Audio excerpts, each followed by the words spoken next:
Réduire les déperditions thermiques, c'est essentiel pour augmenter l'efficacité énergétique d'une construction. Mais à quoi correspondent vraiment ces déperditions? Et comment les réduire efficacement? Voyons cela ensemble. Les déperditions thermiques, c'est la quantité de chaleur qui s'échappe d'un local en un temps donné dès que la température extérieure est plus faible que la température intérieure. Cette perte énergétique doit être combattue si l'on veut maintenir une température donnée dans ce local, et la puissance thermique du système de chauffage doit être obligatoirement supérieure aux déperditions totales. Si les déperditions sont réduites, alors la puissance thermique à installer diminue. Les déperditions d'une construction s'expriment en kilowatts. Elles sont directement dépendantes de la différence de température entre la température intérieure et la température extérieure.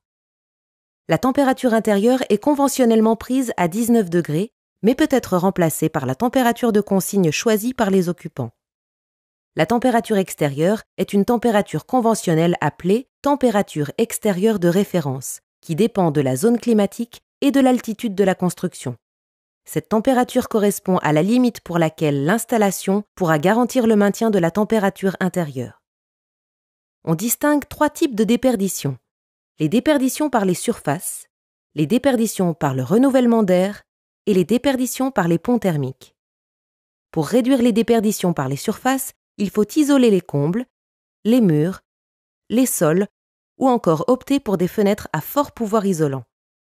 Pour réduire les déperditions par renouvellement d'air, il faut choisir un système de ventilation qui limite l'introduction d'air froid, comme par exemple avec les systèmes hygroréglables ou double flux. Pour réduire les déperditions par pont thermique, des rupteurs de pont thermique doivent être mis en œuvre dans les constructions neuves et l'isolation par l'extérieur réduit fortement ces pertes dans tous les cas. C'est en réduisant les déperditions thermiques que l'on diminue les besoins de chauffage.